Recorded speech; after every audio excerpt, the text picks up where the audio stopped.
Okay, hi grade 7s. How's it going? It's bright and early here in the morning. I'm getting some of these lesson videos prepared for you guys.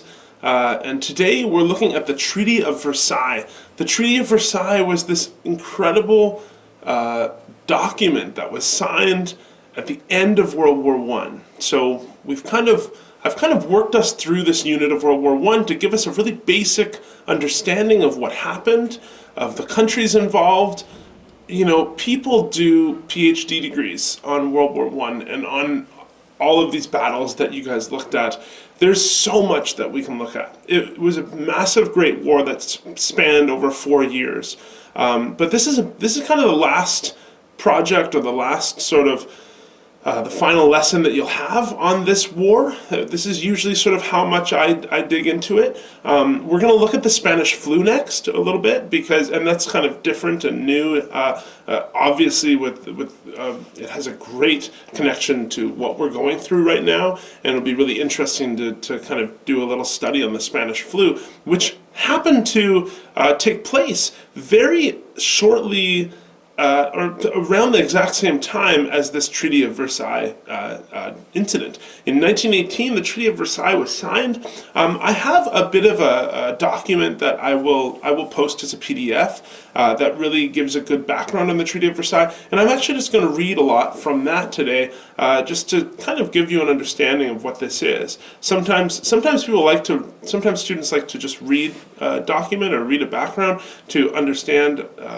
what this is all about, or to learn, and other times they like to hear my voice or like to actually just watch a video and learn it that way. So I get it. There's visual learners, there's people who like to learn just by listening, and so I'll give you all the methods.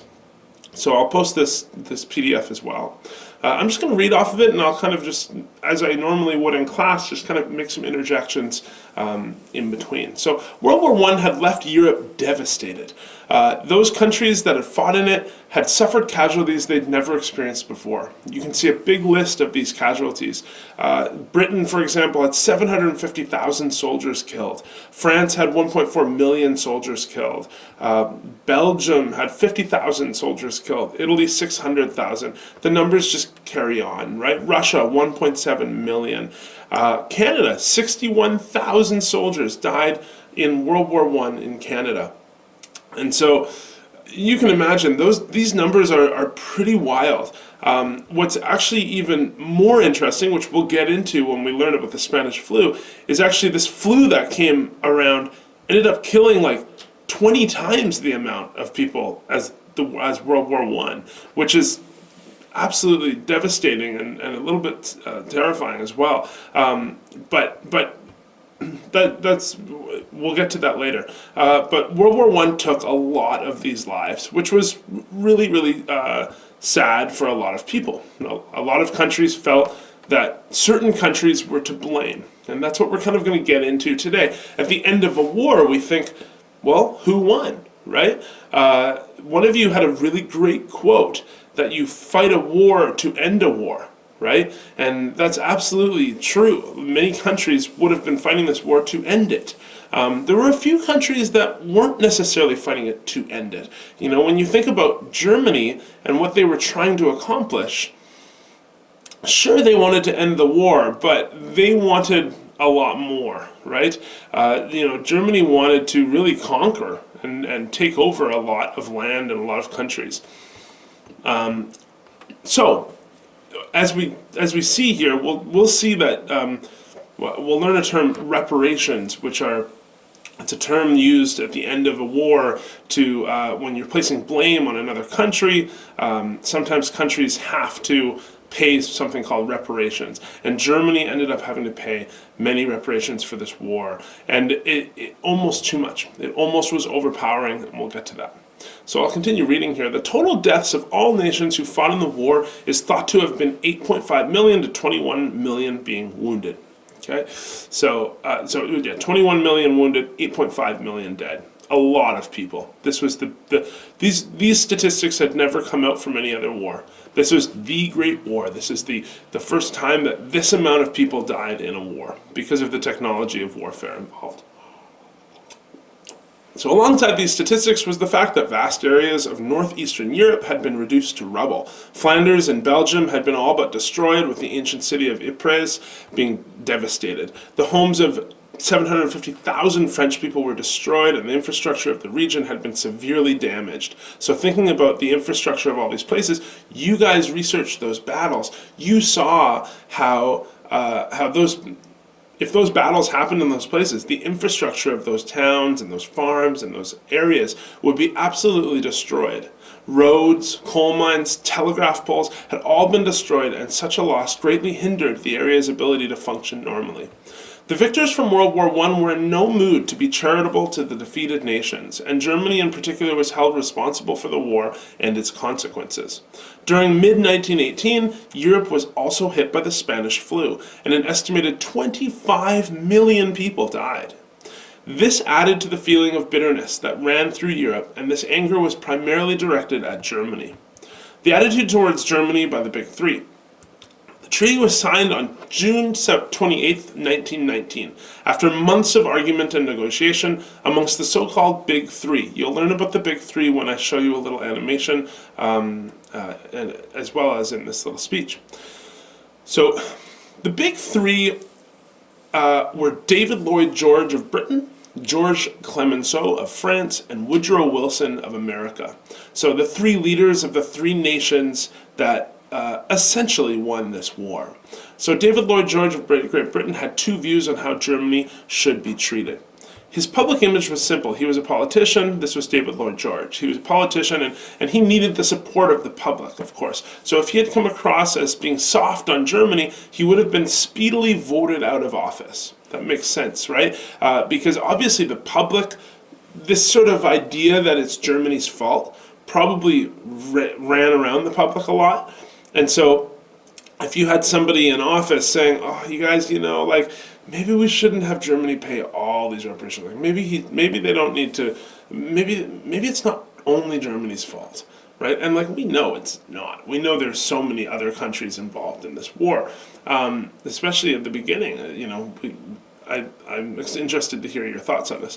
But if we have the public that thinks that it's Germany's fault, and a politician goes in there and says no, then the public's not going to vote for that person, right? So politicians are always looking for votes, even today. It's absolutely the case. So the British public was after revenge, and Lloyd George, his public image reflected this mood.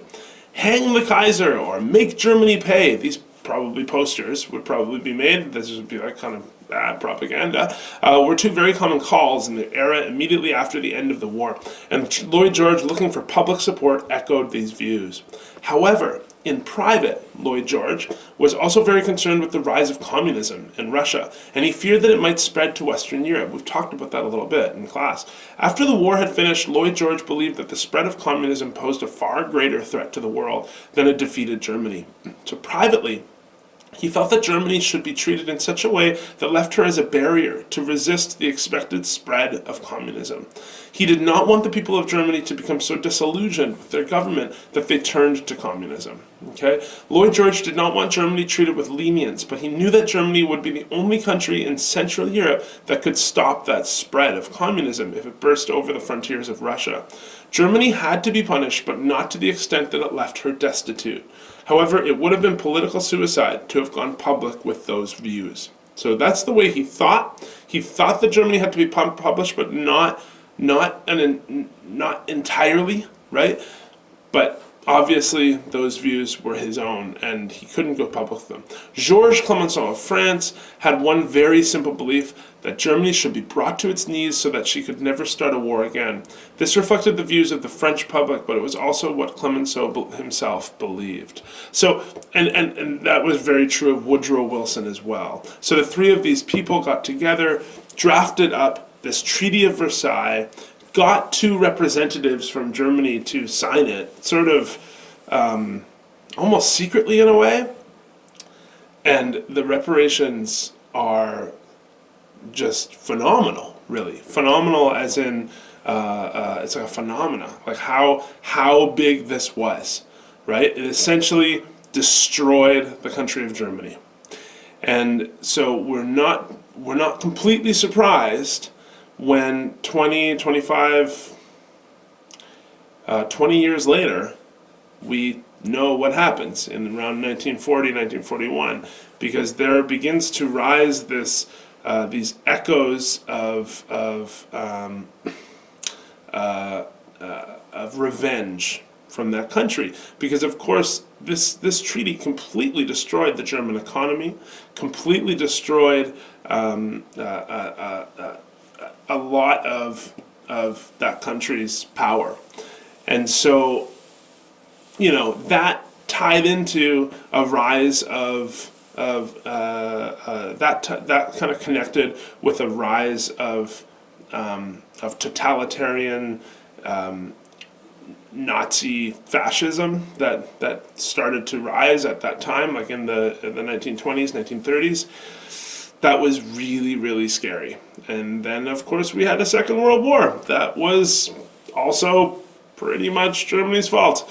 But if we go back to the very beginning, I wanted to ask the question. I usually ask this in class, and we talk about it, and it's really interesting, because if we go right back to the beginning of World War I, was Germany a part of those classes? When I gave you the first little piece on World War I, the main causes and then the direct cause, were we talking about the country of Germany? I don't even know if Germany came up that much.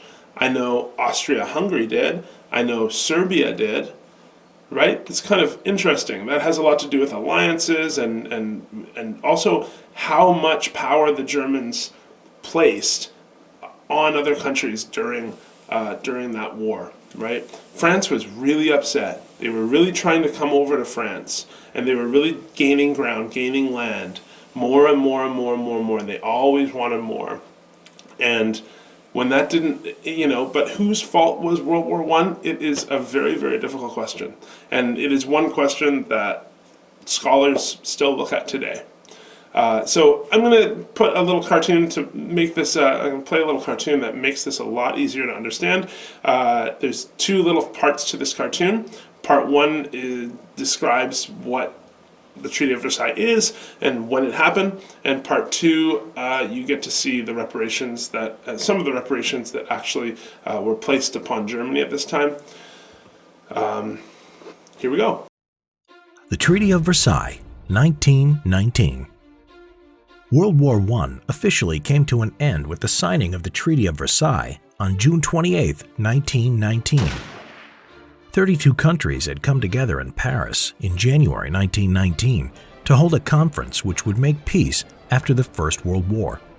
It would be dominated by the Big Three: David Lloyd George, representing Britain, George Clemenceau, representing France, and Woodrow Wilson, representing the USA.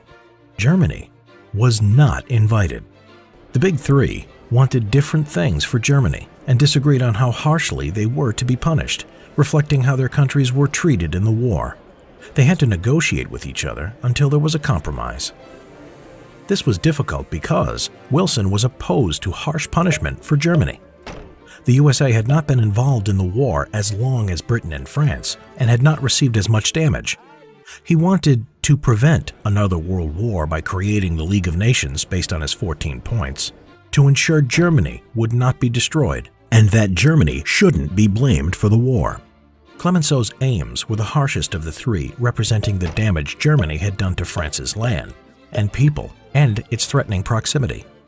He wanted revenge and to punish Germany, to return Alsace-Lorraine to France, an independent Rhineland, no League of Nations, Germany to pay huge reparations for the damage and losses caused, the disbandment of the German army so that Germany would never be strong enough to attack France again. Lloyd George was an in-between. This reflected Britain, which had little land damage but high war losses. He wanted a punishment that would be tough enough to please those who wanted to make Germany pay, but would leave Germany strong enough to still trade. Land for Britain's empire, to safeguard Britain's naval supremacy. When the Treaty of Versailles was ready, Germany was shown the document, but there was no negotiation. Their rebuttal ignored. On 28 June 1919, the delegates met at the Hall of Mirrors in the Palace of Versailles near Paris and forced 2 German representatives to sign it. The Treaty of Versailles, 1919. The terms of the Treaty of Versailles can be divided into 3 groups: territorial, military, and financial and economic. Here are some of the territorial terms. Alsace-Lorraine was returned to France. Germany was forbidden to unite with Austria. Lands in East Germany, including the farmlands of Posen and the Polish corridor between East Germany and East Prussia, were given to Poland. The Saar, which had rich coal fields, were given to France for 15 years. All Germany's colonies were taken and given to France and Britain as mandates. Here are some of the military terms. The German army was restricted to only 100,000 men. The Navy could now only have 6 battleships and no submarines, and there was to be no air force allowed. The Rhineland was demilitarized. This meant the German army could not go to this area between France and Germany. For the financial and economic terms, Germany would have to pay reparations, which would eventually be set at an enormous 132 billion gold marks. On top of this, Germany was not allowed to join the League of Nations, and it had to accept responsibility for causing all the damage and loss by the war. Overall, the Treaty of Versailles was unpopular with Germany and its creators. Its terms would go on to be reversed by Germany in both secret and in the open by Hitler, and help cause World War II. Okay, folks, so that was awesome. Those are great cartoons. Hopefully that gives you a really good idea about what the Treaty of Versailles is. For your activity today, suppose you were German Emperor Wilhelm II during the Treaty of Versailles peace conferences in France. Something else we didn't mention was the connection to the Palace of Versailles. These were signed in the Hall of Mirrors. That's so cool because we also looked at the building of the Palace of Versailles during the French Revolution. Interesting that years later that was used for such a different purpose. All other nations have voted on blaming Germany for World War I, forcing you to pay millions of dollars in reparations. Okay, so you are acting as the German leader at this time. You have one last chance to speak, to try and convince leaders that Germany shouldn't be the only country held accountable for this war. Okay, it should be pretty easy because there's a lot of different things going on, a lot of different stuff happening where you should be able to argue that Germany is not the only country that is accountable for this. We shouldn't be the only ones that have to pay. So write out your speech that you would present at that round table. That's your activity. I want you to write it in pencil, or pencil would be great, on 2 pieces of paper double-spaced or 1 page single-spaced. That would be really nice. Take a picture of it and then email that to me, okay? I don't want you to type it because there would not have been computers at the time. However, if you do have a typewriter at home, that would be super cool. You should use the typewriter, but you probably don't. I definitely don't. I wish I did have a typewriter. I'm thinking maybe that would be a neat thing to get into my class when all this is over. In any case, have a good day, guys.